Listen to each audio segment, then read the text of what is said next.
Okay, I'm Jamie Shank, and this is going to be Chapter 5 of the Monster Saga, the story Revenge, or Revenge on Monsters for short. And we're going to start with our plot point, or our bullet note for the chapter. It is the tolerance of evil that allows the truly wicked and unjust to persist and thrive. Turning tail and looking the other way gives evil that foothold, a leg to stand on. When there is a failure to right the wrongs that occur in the world, there will be consequences for all of those present to witness and bear. It begs the question, how bad does it have to get before people say this is wrong? How bad does it have to get before people become willing to stand up and take action? Chapter 5.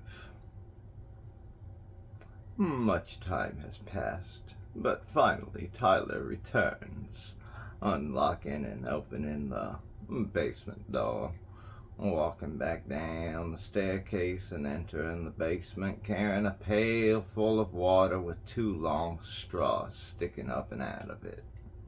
Tyler had had time to think this thing through during the investigation into the disappearance of his son, and while tracking down this monstrous couple, he felt he had it all planned out to the finest of details. He even realized that with the way he planned to restrain his captives, putting long straws in the pail would be necessary. Tyler's thoughts in regards to this are quite simple in their deviancy. He will have to help care for her. However, in the end, I do believe he will still betray her. The monsters are silent now. Tyler sees that they are still restrained to their respective beams as he enters the dingy, cluttered room. Byron and Malin are both looking at Tyler with wide, desperate, and pleading eyes, which clearly state that they are afraid for their lives. They seem to have settled down quite a bit. Tyler hopes the atrocious couple will be more reasonable and willing to talk now that they've had some time to think things through and to talk amongst themselves and to come to terms with the initial shock of their abduction and confinement. It's getting late. Tyler is ready to begin this process, but he feels he can't quite bring himself to force them to cooperate.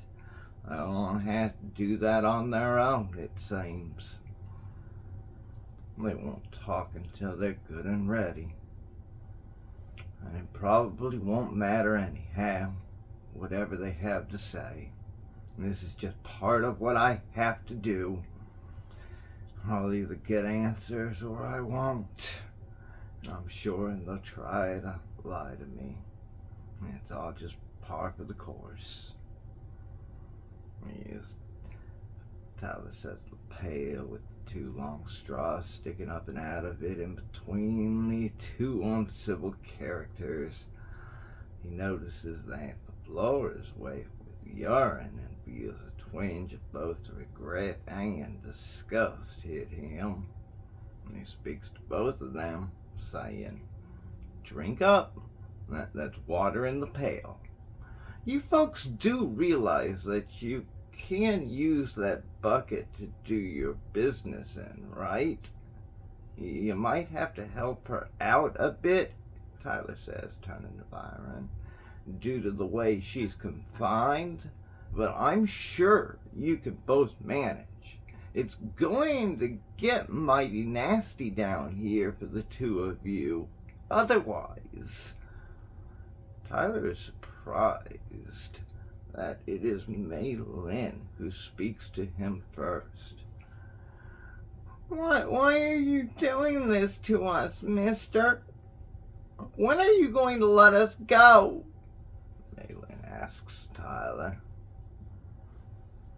Shut up, Mei Lin! Byron scolds the woman, not wanting her to talk.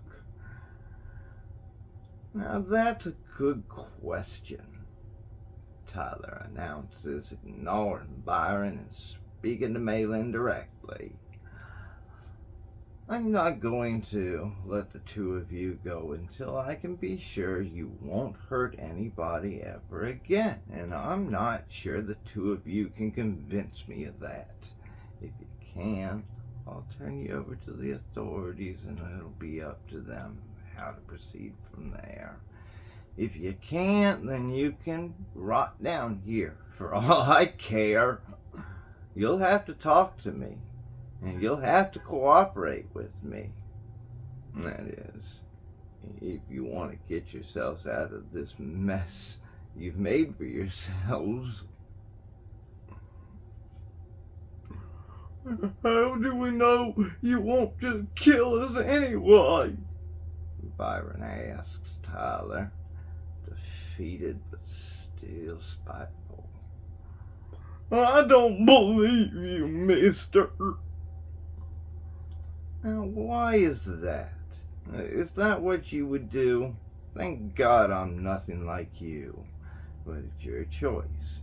Just remember, I sort of have you people at a little disadvantage, and I personally don't think you're going to last too long unless you cooperate with me.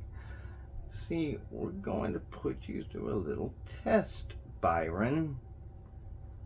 Tyler turns his head in Mei Lin's direction and asks, this is his name, right? Mei Lin hesitates but then answers, yes. And you are Mei Lin, correct? Tyler again asks the lady. Yes. My name is Tyler Sucks. Does that name mean anything to you?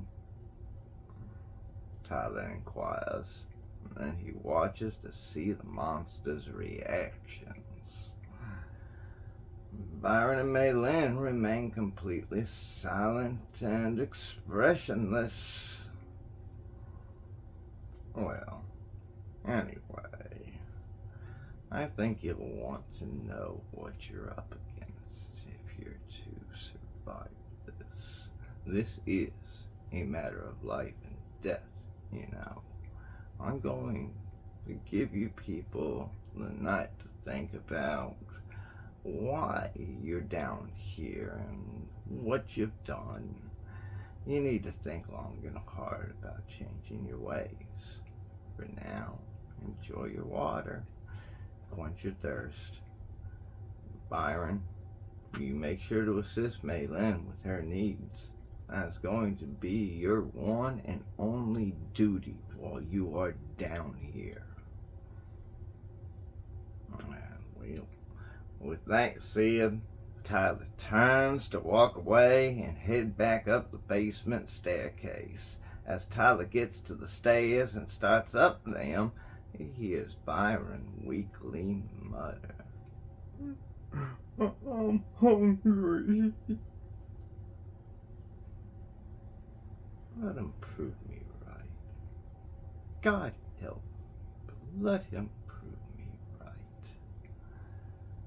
Tyler shakes his head at Byron's comments and his own thoughts as he continues up the stairs, closing the door behind himself and locking it after exiting that wretched room. And we will pick this up next time in Chapter 6.